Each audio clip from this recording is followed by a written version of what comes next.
نحمده ونصلي على رسوله الكريم اما بعد فاعوذ بالله من الشيطان الرجيم بسم الله الرحمن الرحيم رب اشرح لي صدري ويسر لي امري واحلل عقدة من لساني يفقهوا قولي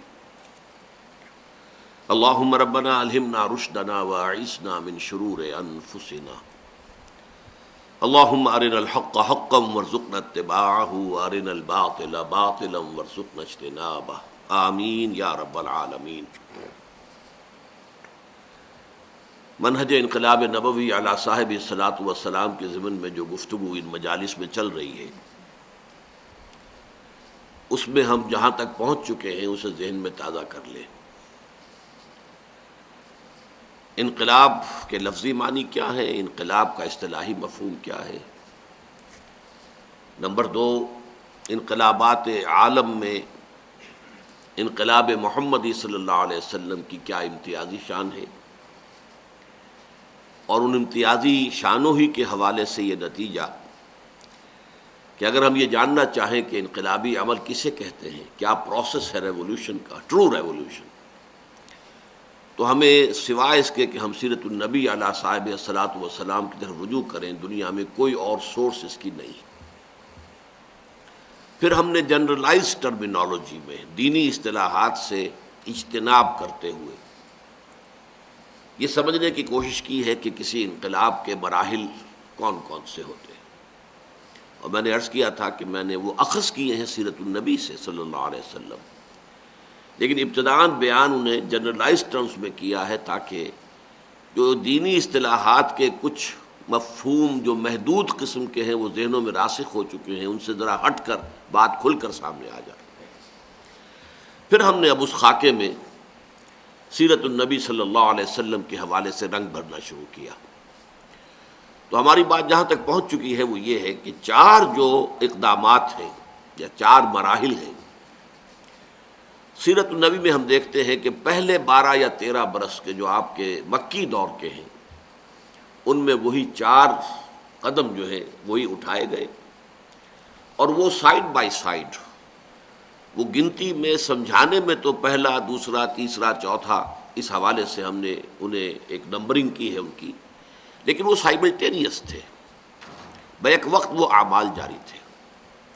نمبر 1، دعوت ایمان بذریعہ قرآن، اور ذرائع ابلاغ جو بھی اس وقت میسر تھے ان سب کے بھرپور استعمال کے ذریعے۔ پھر جنہوں نے اس ایمان کو قبول کیا، اس انقلابی فکر اور نظریے کو تسلیم کیا، شعوری طور پر انہیں آرگنائز کرنا، جس کی پہلی بنیاد تو یہ تھی کہ جس نے بھی حضور کو مان لیا کہ آپ اللہ کے نبی ہیں، آپ اللہ کے رسول ہیں، تو اس کے لیے لامحالہ اطاعت لازمی تھی۔ تو تنظیم کا جو اصل تقاضا ہے، جو اس کا ایسنس ہے، سمع و اطاعت، وہ تو اول روز ہی سے موجود ہے، لیکن یہ کہ بعد میں آپ نے ایک موقع پر بیعت لے کر، ایک تو یہ کہ جو اگلے آئندہ مراحل تھے کہ جن میں تصادم نے شدت اختیار کرنی تھی اور 2 طرفہ تصادم ہونا تھا، اس کے لیے ایک تنظیمی ڈھانچہ استوار کیا، اور اپنے بعد کے لیے ایک اسوہ چھوڑا، اس لیے کہ ظاہر بات ہے کہ آپ پر نبوت و رسالت کا اختتام ہو گیا تھا، اور آئندہ کوئی بھی حیت اجتماعیہ اس بنیاد پر قائم نہیں ہونے والی تھی کہ کسی کو نبی مانا جائے اور اس کی اطاعت کی جائے۔ لہذا انسٹیٹیوشن آف بیعت جسے ہم کہتے ہیں اردو میں، وہ سامنے آئی، اور وہ جو متفق علیہ روایت ہے بخاری اور مسلم کی، وہ میں آپ کے سامنے رکھ چکا ہوں۔ پھر تربیت، اب یہ لوگ جو منظم ہو گئے ان کی تربیت، اس میں سب سے پہلے یہ کہ جو انقلابی فکر ہے وہ مستحضر رہے ذہنوں میں، اس کے لیے قرآن کا پڑھنا، پڑھو پڑھو پڑھو پڑھو، اتل ما اوحی الیک من کتاب ربک قم اللیل الا قلیلا نصفہ او انقص منہ قلیلا او زد علیہ ورتل القرآن ترتیلا۔ نمبر 2، سمع و طاعت، اس کی عادت ڈالو، اس کے خوگر ہو جاؤ، اور اس میں خاص طور پر جو چوتھا سٹیپ تھا جو بعد میں بیان کروں گا، اس کے ذریعے سے بہت بڑی تربیت حاصل ہوئی سمع و طاعت کی۔ تیسرے پھر یہ کہ تن من دھن قربان کرنے کے لیے آمادہ ہو جانا، جس کی اصل بنیاد ایمان بالآخرہ ہے، کہ اصل زندگی تو وہ زندگی ہے، اگر اس زندگی کی ہر شے ہم اللہ کی راہ میں لگا دیں تو we stand to lose nothing. وہ تو سیونگ ہو رہی ہے ہماری. سارا مال آپ نے اللہ کی راہ میں دے دیا تو کہاں گیا؟ وہ تو در حقیقت اللہ کے اس اخروی بینک میں ڈپازٹ ہو گیا ہے جہاں بہت بڑا منافع ملنے والا ہے، اور اصل زندگی آخرت کی زندگی ہے. تو آپ جان بھی دے دیں گے تو اس میں کون سی بڑی بات ہوئی؟ در حقیقت یہاں جان دے دینا اس مقصد کے لیے حیات جاوداں حاصل کرنے کے مترادف. مزید برآں ایک روحانی تربیت کے لیے مخالفت نفس، یہ جو ہمارا اینیمل انسٹنکٹس والا نفس ہے، اڈ اور لبیڈو، اس کو کچلنے کے لیے قیام اللیل یا صلاۃ تہجد اور انفاق فی سبیل اللہ، خرچ کرو خرچ کرو خرچ کرو. یہ تربیت نبوی کے اہم جو ہے عنوانات ہیں. چوتھا سٹیپ یہ تھا کہ جب تک طاقت کافی نہ ہو جائے، کوئی بھی پرسیکیوشن ہو، کوئی بھی تشدد ہو، کوئی بھی زیادتی کی جائے، خواہ زبانی کلامی خواہ جسمانی طور پر، اینی پرسیکیوشن وربل اور physical, take it without any retaliation. صبر محض، صبر کرو. پیسو ریزسٹنس، ڈٹے رہو، پیچھے نہ ہٹو. احد احد احد، چاہے تمہارا مار مار کر بھرکس نکال دیں لیکن جوابی کارروائی کوئی نہیں. Passive resistance. یہ 4 مراحل ہیں کہ جو ساتھ کے ساتھ 12-13 برس تک جو ہے مکے کے اندر جاری رہے. اس کے بعد اصل میں آیا ہے جو کروشل سٹیج ہے. میں نے عرض کیا تھا کہ سب سے زیادہ جو ہے جو فیصلہ کن بات ہے وہ یہ ہے کہ کب اور کیسے پیسو ریزسٹنس ایکٹیو ریزسٹنس میں تبدیل ہو. یہ ہے انتہائی کریٹیکل، انتہائی فیصلہ کن مرحلہ. اور دونوں باتیں میں عرض کر چکا ہوں. اگر یہ قبل از وقت ہو جائے تو بھی تباہی ہے. ابھی آپ کی طاقت اتنی نہیں تھی، ابھی تربیت کی وہ کیفیت نہیں حاصل ہوئی تھی، ابھی سم و تعابت کی وہ کیفیت ابھی حاصل نہیں ہوئی تھی، تعداد ابھی اتنی نہیں تھی، لیکن آپ جلد بازی میں اقدام کر بیٹھے، نظام کو، ایگزسٹنگ سسٹم کو چیلنج کر دیا. ظاہر بات ہے اگر خلوص اور اخلاص کے ساتھ یہ غلطی ہوئی ہے تو اخروی جو اس کا اجر و ثواب ہے وہ محفوظ رہے گا، لیکن دنیاوی اعتبار سے وہ انقلابی جد و جہد ناکام ہو جائے گی. لیکن دوسری طرف یہ بھی ہے کہ اگر اس کا وقت آ گیا ہو، میچور ہو چکا ہو وقت، اور پھر قدم نہ اٹھایا جائے تو یہ بھی گویا کہ ایسے ہے کہ ایز اف یو مس دی بس نکل گئی، اب کھڑے رہیے آپ. تو اس وقت کا احساس بھی صحیح ہے کہ ہونا چاہیے وقت پر، اور بر وقت اقدام بھی ہونا چاہیے، لیکن قبل از وقت اقدام نہ ہو. اب یہاں یہ بات نوٹ کر لیجئے کہ یہ فیصلہ نبی اکرم صلی اللہ علیہ وسلم کی اس انقلابی جد و جہد میں اللہ تعالیٰ نے کیا ہے، لہذا وہ ہر خطا سے پاک ہے. آئندہ جب بھی کبھی یہ قدم اٹھے گا تو ظاہر بات ہے کہ جو بھی اس وقت کی انقلابی جماعت ہوگی، اس کی جو قیادت ہے، اس کا اجتہادی فیصلہ ہوگا. یہ اجتہادی فیصلہ جو ہے اس میں خطا کا بھی امکان ہے اور اس میں صحیح اور ثواب رعایت کے پہنچ جانے کا بھی امکان ہے، لیکن ظاہر بات ہے کہ خطا کی شکل میں بھی اخروی ثواب محفوظ رہتا ہے اگر خلوص اور اخلاص کے ساتھ سارا کام کیا گیا. یہ جو مرحلہ ہے اس کا اصل میں ہمارے سیرت نگاروں نے عام طور پر جو اس 20ویں صدی میں کتابیں لکھی گئیں، بشمول علامہ شبلی کی سیرت اور بھی دوسرے حضرات نے جو کتابیں لکھی، اس میں اس مرحلے کو نہ صرف یہ کہ ڈاؤن پلے کیا گیا ہے بلکہ مسخ کیا گیا ہے، اس کی غلط تعبیر کی گئی ہے، غلط توجیہ کی گئی ہے. اس لیے کہ مغرب نے ہمارے خلاف پروپیگنڈا کیا تھا کہ اسلام تو تلوار سے پھیلا ہے، یہ بڑا خونی مذہب ہے، یہ تو بوئے خون آتی ہے اس قوم کے افسانوں سے. محمد عربی نے تو تلوار کے ذریعے سے اپنے دین کو پھیلایا صلی اللہ علیہ وسلم. میں آپ کو بتا چکا ہوں ٹوائنبی کا جملہ، Muhammad fled as a prophet but succeed as a statesman. اور منٹگومری واٹ کی 2 کتابیں، محمد at Mecca, Muhammad at Medina صلی اللہ علیہ وسلم، اور کنٹراسٹ اس میں اس نے جو ہائی لائٹ کیا. لہذا ہمارے ہاں سے کچھ لوگوں نے بڑا اپولوجیٹک انداز اختیار کیا، معذرت خواہانہ. نہیں نہیں نہیں نہیں، حضور نے تو صرف دفاعی جنگیں لڑی ہیں، وہ تو کفار کی طرف سے اقدام ہوا تھا، وہ حملہ آور ہوئے تھے. وہ مکے سے چل کر 1000 کی فوج لے کر نکلے تھے، یہاں سے تو صرف دفاع ہوا ہے، کوئی اقدام نہیں ہوا۔ یہ بات 100% غلط ہے۔ ایک تو انقلابی جدوجہد کے حوالے سے ایک منطقی جو تقاضا ہے اس کو سمجھ لینا چاہیے، یہ تو اس انقلاب کے داعیوں کا کام ہے کہ وہ اقدام کریں۔ اصل میں جو بھی ایگزسٹنگ سسٹم ہوتا ہے، پولیٹیکو سوشو اکنامک سسٹم، وہ تو سٹیٹس کو چاہتا ہے، وہ نہیں چاہتا کوئی تبدیلی آئے۔ لہذا فرض کیجئے کہ جب مکے سے لوگ چلے گئے، حضور چلے گئے، صحابہ کرام چلے گئے، تو ایک طرح سے یوں سمجھیے کہ ان کے سر سے بلا ٹل گئی، لہذا ان کی طرف سے ابھی کسی اقدام کا سوال نہیں تھا۔ اگرچہ یہ نوٹ کر لیجئے، عام اصطلاحات کے حوالے سے بتا رہا ہوں آپ کو، کہ ایک ہوتے ہیں ڈوز، ایک ہوتے ہیں ہاکس۔ ہر معاشرے میں، ہر ملک میں، ہر انتظامیہ میں اس طرح کے لوگ ہوتے ہیں۔ پینٹاگون میں بھی، امریکہ کا جو ادارہ ہے اس میں بھی ہاکس بھی ہیں، ڈوز بھی ہیں۔ کچھ لوگ ہوتے ہیں جو کہتے ہیں نہیں بس آگے کرو، بڑھو، اقدام کرو، کچل دو، ہر مخالفت جو ہے اس کو جو ہے تہس نہس کر کے رکھ دو۔ کچھ لوگ ہوتے ہیں نہیں بھائی مصلحت دیکھو، ذرا حالات کو دیکھو، اور یہ میں اس کو محاورے کی زبان میں کہہ رہا ہوں کہ اگر گڑ دے کر مارا جا سکتا ہو تو زہر دینے کی کیا ضرورت ہے۔ تو یہ ڈوز اینڈ ہاکس کی ایک کشمکش جو ہے مکے میں جاری ہو چکی تھی۔ ابو جہل جو ہے وہ ہاکس کا سرغنہ تھا، عقبہ ابن ابی معیط تھا، اور لوگ تھے، نضر ابن حارث تھا، اور لوگ تھے۔ یہ تو اس پر اصرار کر رہے تھے کہ ہمیں محمد کا تعاقب کرنا چاہیے صلی اللہ علیہ وسلم، اور ان کے نزدیک اس فتنے کو بالکل کچل دینا چاہیے۔ انہیں وہاں موقع مل گیا تو نہ معلوم کیا شکل اختیار کر لیں، کس طرح سے یہ پھر کوئی اقدام کر بیٹھے۔ لہذا ہم پری ایمپٹ کریں، ہم آگے جائیں، تعاقب کریں، پیچھا کریں، اور مدینے ہی میں جا کر ان کو ہلاک کریں۔ لیکن دوسری طرف ڈوز بھی تھے۔ ان ڈوز میں ایک بہت نمایاں شخصیت تھی عتبہ ابن ربیعہ کی، وہ چونکہ بہت سینئر آدمی تھا۔ یہ عتبہ خسر تھا ابو سفیان کا، ہند کا باپ عتبہ، اور یہ سینئر لوگوں میں سے تھا۔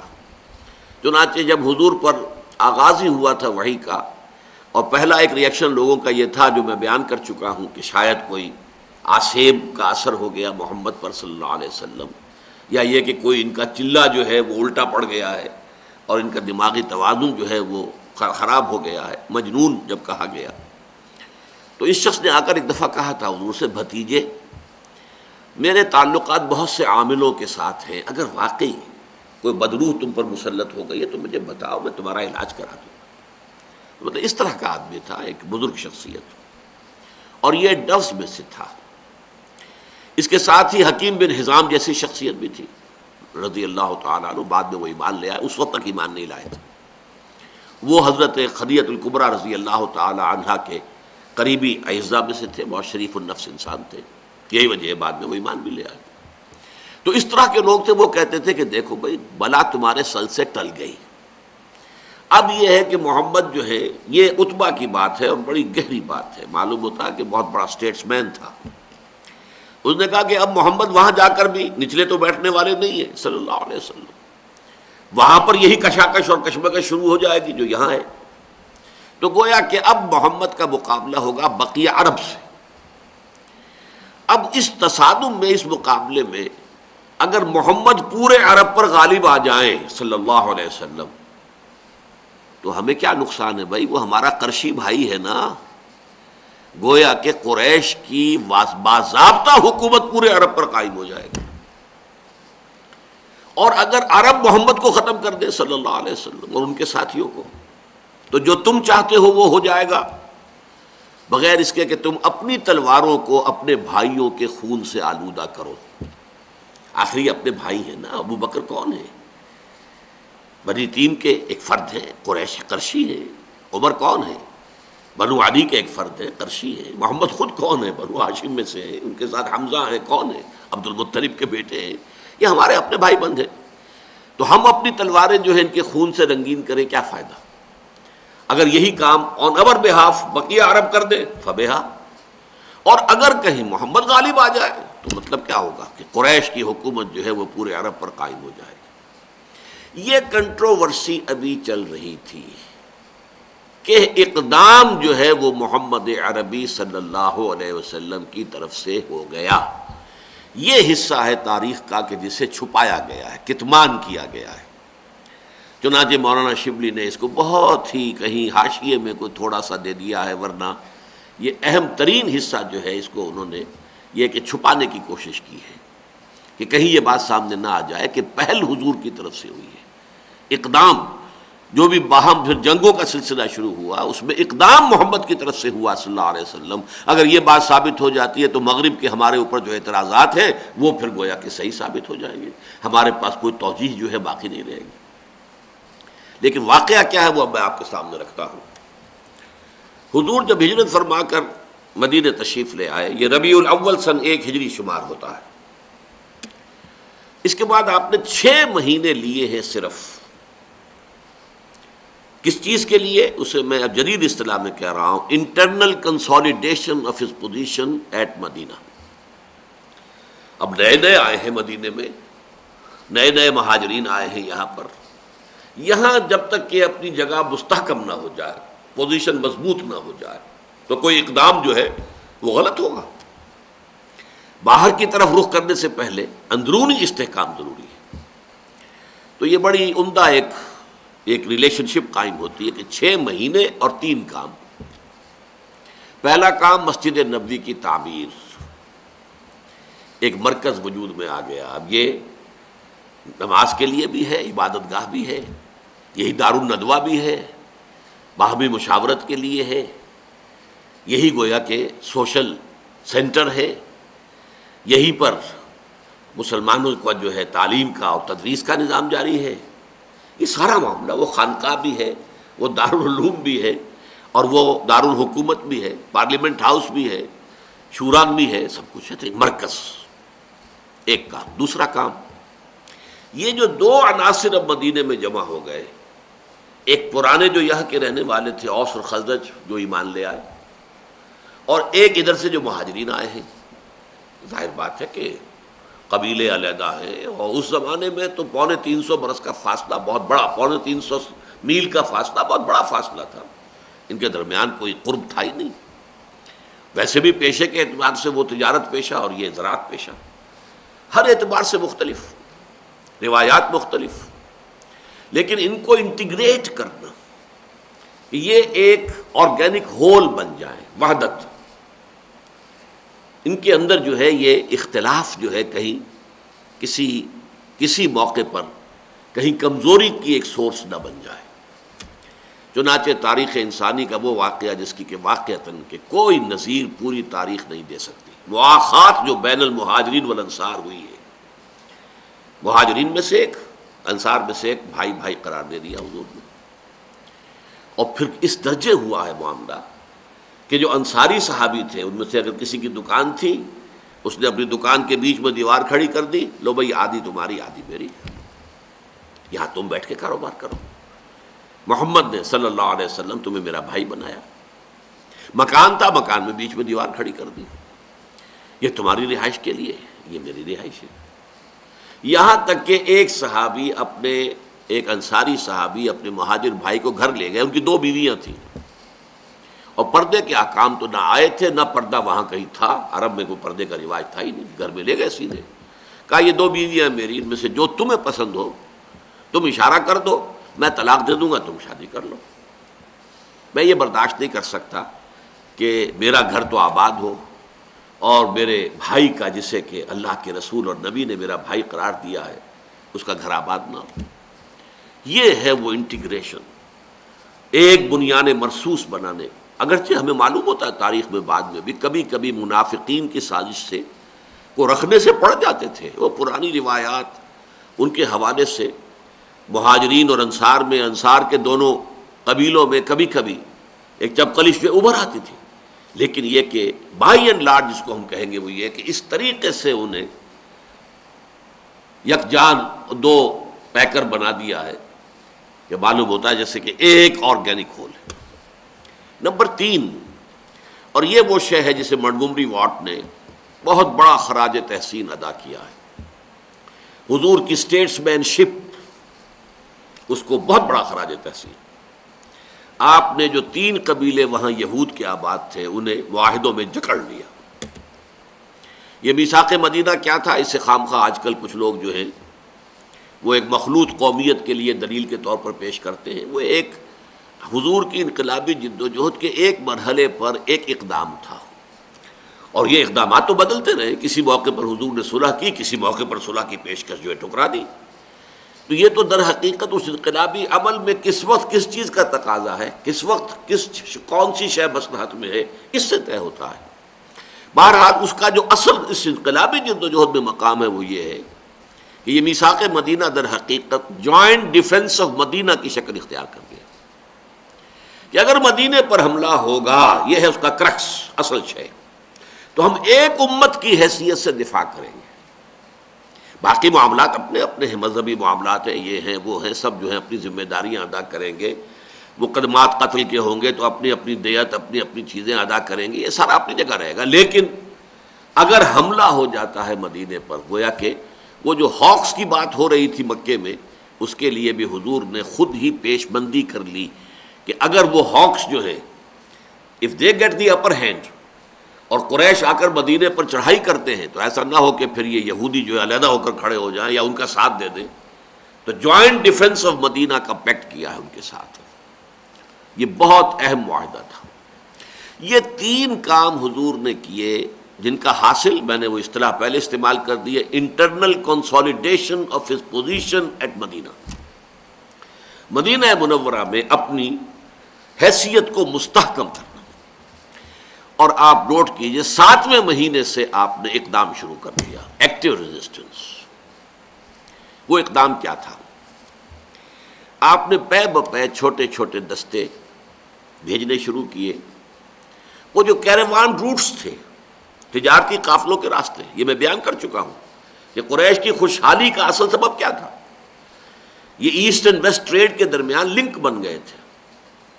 ان کے قافلے شمال میں جاتے تھے گرمی کے زمانے میں، اور سردی کے زمانے میں جنوب کی طرف جاتے تھے، اور ان کے یہ ہے کہ سارا یمن اور شام کے ساحل کے درمیان جو ہے، ان بندرگاہوں کے درمیان سارا جو ہے مرچنڈائز ادھر سے ادھر، ادھر سے ادھر، یہ ساری گویا کہ ایک طرح کے انہیں منوپولی حاصل ہو گئی تھی ایسٹ اینڈ ویسٹ ٹریڈ کے اندر۔ اور وہ اس لیے حاصل ہوئی تھی کہ ان کے قافلے پر کوئی حملہ نہیں کرتا تھا، کوئی لوٹ مار نہیں کرتا تھا۔ اگر کوئی ان کے قافلے کو لوٹے گا تو ان کا بت جو کعبے میں رکھا ہوا ہے وہ اسے وہاں سے نکال دیں گے یا اسے توڑ پھوڑ کے پھینک دیں گے، اور ان کے گاڈز جو تھے، ان کے جو معبود تھے، وہ گویا کہ ان کے پاس ہاسٹیجز کی حیثیت سے تھے۔ لہذا انہیں وہ تحفظ حاصل تھا۔ لإلاف قریش إلافهم رحلة الشتاء والصيف فليعبدوا رب هذا البيت الذي أطعمهم من جوع وآمنهم من خوف۔ اس سورہ مبارکہ میں اسی کی طرف اشارہ کیا گیا۔ بہرحال اس کے خلاف حضور نے اقدام کیا۔ آپ نے اکثر جو مہمیں بھیجی وہ تو تھی شمالی جو راستہ تھا، کاروان روٹ جو شام کی طرف جاتا تھا، تو وہ بدر سے ہو کر گزرتا تھا۔ بدر کی وادی جو ہے اس کا ایک سرا جو ہے وہ شام کی طرف ہے، ایک سرا جو ہے وہ مکے کی طرف ہے، ایک جو داہنا ہے مشرقی، اس کا دروازہ کھلتا ہے مدینے کی طرف۔ گویا کہ یہ 3 راستے آ کر اس وادی میں، وادی بدر میں، کہ جو ہر چہار طرف تو باقی پہاڑوں سے ہے، یہ 3 راستے اس میں نکلتے ہیں۔ تو یہاں سے ہو کر قافلے گزرتے تھے، اور وہ مدینے سے تو صرف 80 میل کے فاصلے پر ہے، اور مکے سے وہ 200 میل کے فاصلے پر ہے۔ تو یہاں سے حضور نے دستے بھیجنے شروع کیے، اپنی پریزنس ثابت کر دی، we are very much here now, اور تھریٹن کیا ان کی لائف لائن کو۔ لائف لائن یہ جو انسان کی زندگی کی شہرک ہوتی ہے، تو ان کی زندگی، ان کی جو معاشی زندگی تھی، اس کی شہرک تھی یہی تجارت۔ اس تجارتی شاہراہ کو حضور نے گویا کہ تھریٹن کیا۔ اب ذرا نوٹ کیجئے، 1 سال میں 8 مہمیں ہیں۔ ربیع الاول سن 1 میں آپ تشریف آور ہوئے ہیں مدینہ منورہ میں۔ اب گنتی کر لیجئے، ربیع الاول سے ربیع الثانی، جمادی الاول، جمادی الثانی، رجب، شعبان، رمضان، 6 مہینے سے آپ نے شروع کر دیا۔ رمضان سن 1 ہجری میں سریہ سیف البحر، شوال سن 1 میں سریہ رابغ، ذی قعدہ سن 1 میں سریہ خرار، سفر سن 2 ہجری میں غزوہ ابوا یا ودان۔ اب یہ غزوہ اور سریہ کا فرق سمجھ لیجئے۔ یہاں تو حضور صرف کوئی چھاپا مار دستہ بھیجتے تھے، خود نہیں جاتے تھے، وہ سریہ کہلاتا ہے، جس کی جمع سرایا ہے. اور جب حضور خود بھی شریک ہوتے تھے وہ غزوہ کہلاتا ہے، جس کی جمع غزوات ہے. تو پہلے جو میں نے 3 گنوائے وہ سرایا ہے، سریہ سیف البحر، سریہ رابغ، سریہ خرار. لیکن پھر سفر 2 میں غزوہ ابوا یا ودان، پر ربیع الاول سن 2 میں غزوہ بوات، ربیع الاول سن 2 ہی کے اندر غزوہ صفوان، جمادی الاول اور جمادی الاخری سن 2 میں غزوہ ذی العشیرہ، یہ اور پھر سب سے آخری سریہ نخلہ، یہ رجب سن 2 میں. یہ 1 سال کے اندر ایک رمضان سے دوسرے رمضان تک، یعنی سن 2 کے رمضان میں غزوہ بدر ہو گیا، سن 1 کے رمضان سے آپ نے پہلا سریہ بھیجا. ان سرایا کا مقصد تھا ان تجارتی قافلوں کا راستہ روکنا. اب اس کو آپ کہیں گے 2 اصطلاحات اب جدید میں آپ کے سامنے رکھ رہا ہوں. اکنامک بلاکیڈ آف مکہ، اس لیے کہ اگر یہ تجارتی شاہراہ مخدوش ہو گئی تو گویا کہ معاشی اعتبار سے گھیراؤ ہو گیا مکے کا. Economic blockade. آپ کو معلوم ہے کہ سن 67 کی جو 6 روزہ جنگ ہوئی تھی عرب ممالک اور اسرائیل کے مابین، وہ اس پر ہوئی تھی کہ عقبہ کی جو بندرگاہ ہے اسے صدر ناصر نے، جو اس وقت مصر کے حکمران تھے، بلاک کر دیا تھا. بلاکیڈ آف عقبہ، جس کے نتیجے میں پھر اسرائیل نے بھرپور حملہ کیا پوری قوت کے ساتھ، اور ادھر جو ہے شام سے گولان ہائٹس لے لیے، مصر سے پورا سرائے سینا لے لیا، سرائے پیننسولا، اور اردن سے یہ پورا ویسٹ وغیرہ سارا کا سارا لے لیا، چھین لیا. تو یہ بلاکیڈ جو ہوتا ہے یہ بلاکیڈ ہے. اور اس میں حضور صلی اللہ علیہ وسلم خود گئے ہیں. غزوہ ذی العشیرہ جو ہے یہ تو در حقیقت وہ غزوہ ہے کہ یہ اصل میں ایک بہت بڑا قافلہ تیار کیا گیا تھا کہ جتنے مہاجرین مکے کو چھوڑ کر مدینے چلے گئے تھے ان کا اساس البیت سارا ضبط کیا گیا، اور اس سے پھر ایک فنڈ کریٹ کیا گیا، کیپٹل بنایا گیا. اس سے یہ ایک بہت بڑا جو ہے وہ ایک قافلہ تیار کیا گیا. وہ اصل میں فنڈ ریز کر رہے تھے تاکہ یہ جو بھی اب اگلے مراحل آنے ہیں محمد کے ساتھ ٹکراؤ کے، اگر آنے ہیں تو اس کے لیے ہم اپنی پوری جو معاشی حیثیت مستحکم کر لیں. حضور نے اس کا تعاقب کیا جب وہ قافلہ ابو سفیان کی سرکردگی میں جا رہا تھا شام کی طرف، لیکن وہ قافلہ نکل گیا، حضور اس کو کیچ نہیں کر سکے. اس اعتبار سے نوٹ کیجئے.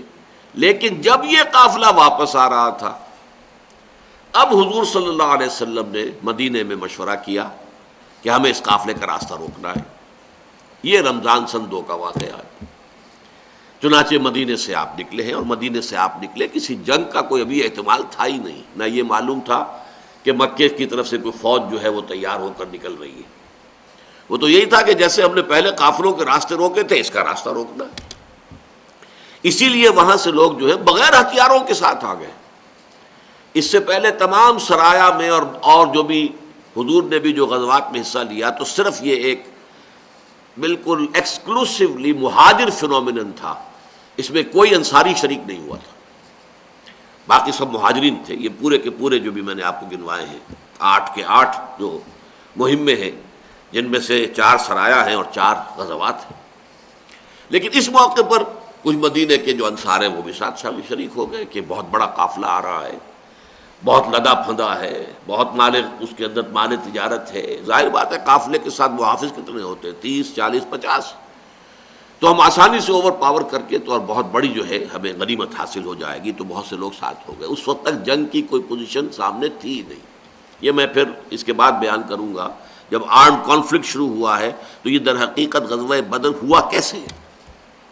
اس میں بھی مولانا شبلی نے بھی اور اس طرح کے دوسرے لوگوں نے حقیقت کو چھپانے کی کوشش کی ہے. بہرحال ایک طرف تو یہ شکل بن گئی، دوسری طرف غزوہ آپ نے ایک سریہ بھیجا نخلا. حضرت عبداللہ ابن جحش رضی اللہ تعالی عنہ کے ساتھ مختلف تعداد آتی ہے، 8 یا 10 11 12 افراد کو دے کر، اور یہ ہے بہت مشکل مہم، کیونکہ باقی سارے یہ سرایا اور جتنے بھی غزوات تھے یہ تھے مدینے سے قریب تر، یعنی وہ راستہ کہ جو شام کی طرف جا رہا تھا جو بدر سے گزر کر. لیکن یہاں کیا ہوا کہ یہاں بھیجا جا رہا ہے نخلا، اور نخلا ہے در حقیقت ایک شہر کے جو مکے کے بھی جنوب مشرق میں ہے، مکے اور طائف کے درمیان نخلا۔ ان سے کہا یہ گیا، اور ذرا نوٹ کیجئے، سیکریسی، ایک خط لکھ کر دے دیا گیا سیل کر کے۔ عبداللہ ابن جاش سے کہا گیا کہ تم ایک دن یا پتہ نہیں جتنے وقت کی مسافت پر جب یہاں سے مدینے سے باہر چلے جاؤ مکے کی طرف، پھر کھولنا اس خط کو اور دیکھنا اس میں کیا لکھا ہے، اس پر عمل کرنا۔ جب انہوں نے جا کر جو بھی وقت طے ہوا تھا اس پر وہ کھولا تو لکھا تھا کہ تم جاؤ نخلا میں قیام کرو اور قریش کی نقل و حرکت سے ہمیں باخبر رکھو۔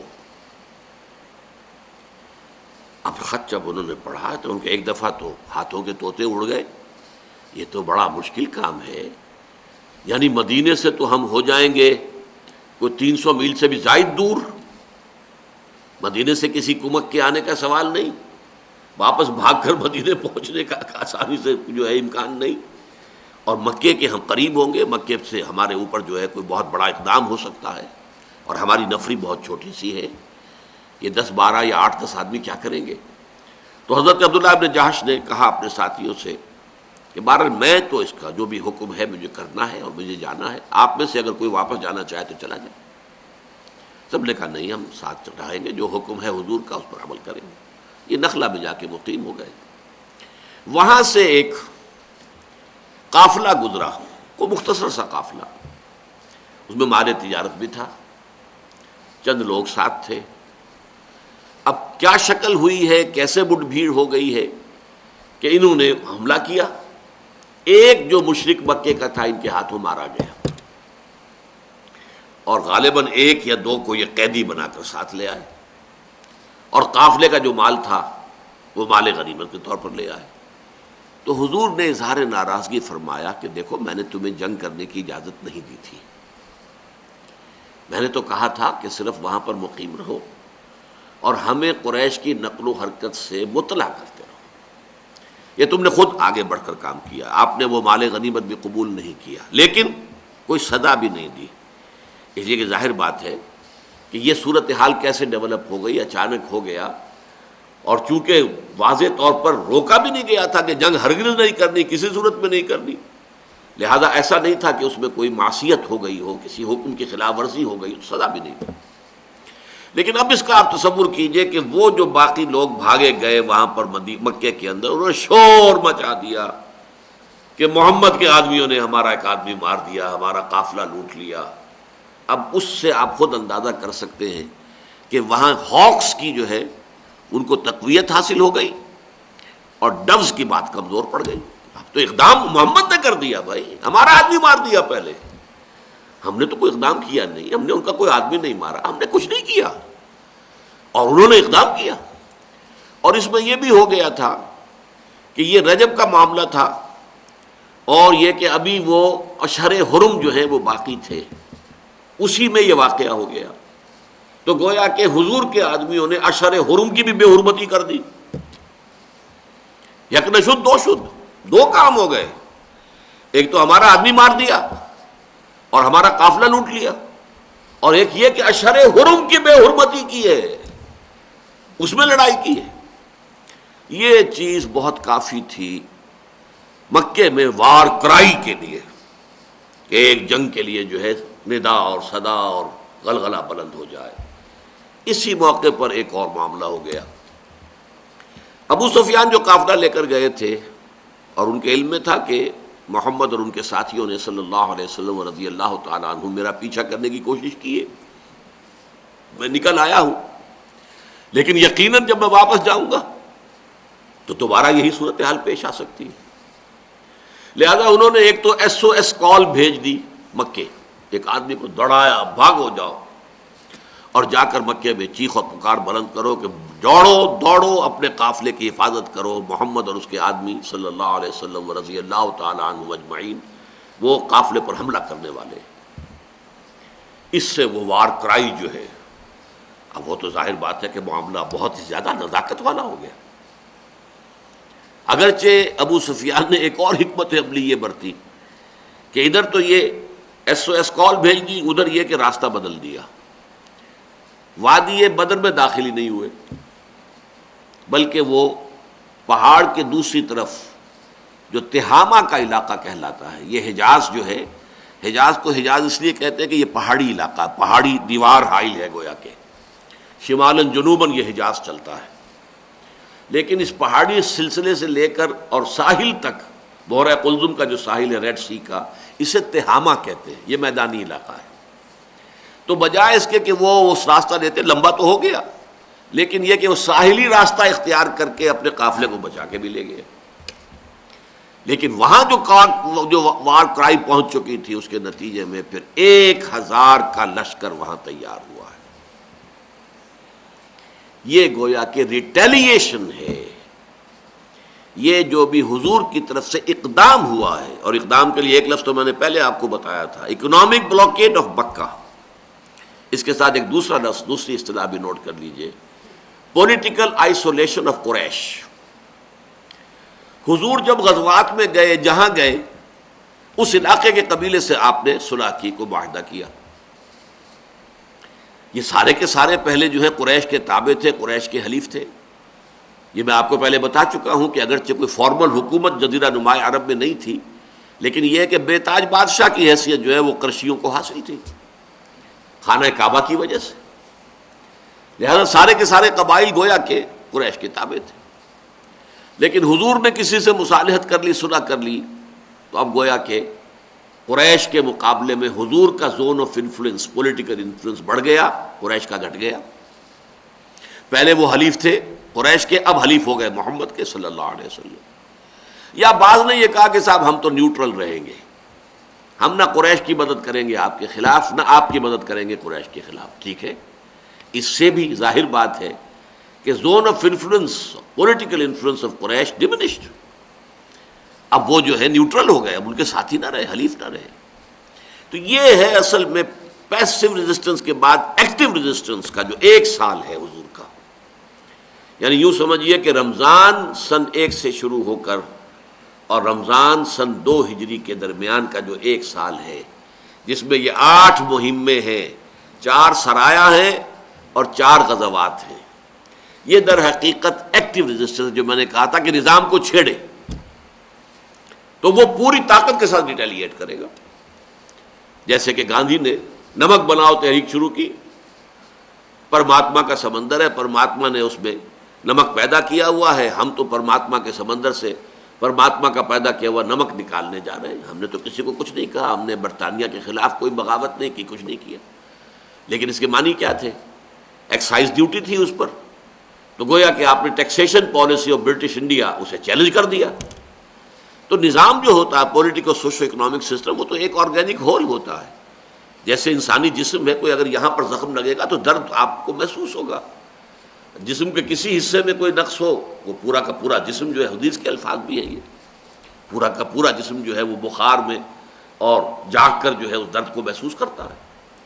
اسی طریقے سے وہ نظام جو ہے، چاہے آپ نے صرف ادھر چٹکی بری ہے یا ادھر کوئی اس کو جو ہے چھیڑا ہے، لیکن جب وہ ریٹیلیٹ کرتا ہے تو پوری طاقت کے ساتھ، اور اس کا مظہر ہے کہ 1000 کی فوج تیار ہوئی۔ اصل میں ہمارے نزدیک تو آج کل یہ 1000 کوئی خاص بڑی تعداد ہے ہی نہیں، لیکن آپ اس عرب کے خاص پس منظر کو ذہن میں رکھیے، اس کے اعتبار سے یہ بہت بڑی فوج تھی، اور کیل کانٹے سے لیس پوری تیاریاں اس کے لیے کی گئی تھی۔ وہ قافلہ جو ہے وہ ظاہر بات ہے کہ وہ تو بعد میں پہنچا ہے، یہ نکل کے آ چکا تھا، یہ 1000 کا جو ہے 1000 اونٹ لے کر چلے تھے، اس لیے کہ روزانہ جو ہے وہ 100 آدمیوں کے لیے 1 اونٹ ذبح ہوتا تھا ان کی وہ راشننگ کے لیے۔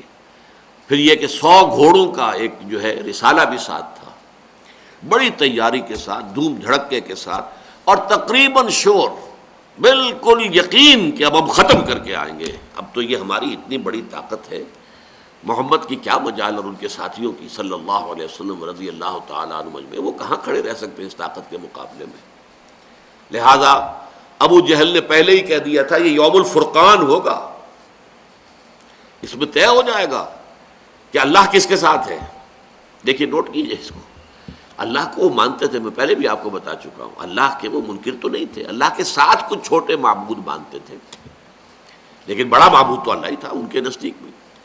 تو اس حوالے سے اس نے کہا یہ معلوم ہو جائے گا اللہ کس کے ساتھ ہے اور کون حق پر ہے، محمد یا ہم صلی اللہ علیہ وسلم. اس لیے کہ اسے یقین تھا کہ ہم کامیاب ہوں گے اور ہم کچل کر آئیں گے اب محمد کو اور ان کے ساتھیوں کو صلی اللہ علیہ وسلم رضی اللہ تعالیٰ عنہ. تو یہ میں نے آپ کے سامنے جو 5واں مرحلہ ہے ایکٹیو ریزسٹنس، اس کی تفصیل بیان کی. 6 مہینے آپ نے مدینے میں جا کر صرف internal consolidation of his position at Mecca. 3 کام: بلڈنگ آف دی ماسک، مواخات برادرہڈ بٹوین مہاجرز اینڈ انصارز، and joint defence pact with the Jewish tribes. 6 مہینے سے آپ نے چھوٹے چھوٹے دستے بھیجنے شروع کر دیے.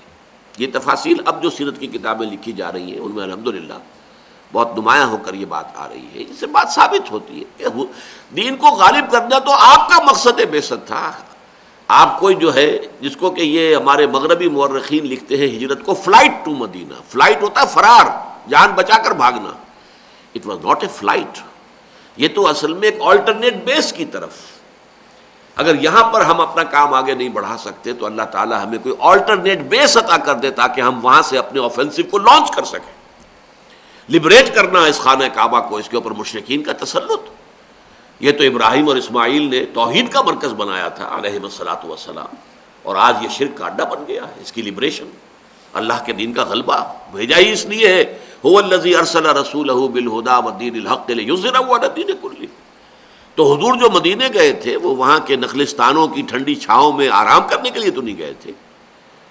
آپ نے آلٹرنیٹ بیس کی حیثیت سے پہلے آپ نے سوچا تھا کہ طائف، لیکن طائف بدقسمت ثابت ہوا. طائف کے 3 بڑے سرداروں نے آپ کی دعوت کو رد کر دیا، بلکہ بہت ہی آپ کی توہین کی، استہزاء کیا، تمسخر کیا. اللہ نے یہ جو خوش قسمتی تھی، یہ سعادت تھی، یہ یثرب کے لیے لکھی ہوئی تھی، تو یثرب کے حصے میں وہ سعادت آ گئی کہ وہاں سے اسی سال میں عام الحزن میں 6 افراد خزرجی ایمان لے آئے. اگلے سال 12 ہو گئے، اگلے سال 75 ہو گئے، اور وہ بیعت عقبہ ہو گئی جس کی میں تفصیل آپ کو بیان کر چکا ہوں. انہوں نے کہا کہ اب آپ آئیے مدینے تشریف لائیے، ہم آپ کی حفاظت کریں گے جیسے کہ اپنے اہل و عیال کی حفاظت کرتے ہیں. تو اس اعتبار سے وہاں جا کر آپ نے صرف 6 مہینے لیے ہیں اپنی کنسالیڈیشن میں، اور اس کے بعد اقدام شروع کر دیا ہے. یہ ہے ایکٹیو ریزسٹنس 1 ایئر. اور یہ جو کتاب ایک تازہ لکھی گئی ہے سیرت پر، صفی الرحمان مبارک پوری کی، جس پر کہ سعودی عرب کی حکومت کی طرف سے انہیں ایوارڈ بھی ملا ہے، الرحیق المختوم، وہ اس اعتبار سے بہت اچھی کتاب ہے کہ اس میں ان 8 یہ جو مہمات ہیں، سرایا اور غزوات قبل بدر، ان کی پوری تفصیل جو ہے وہ دے دی گئی ہے.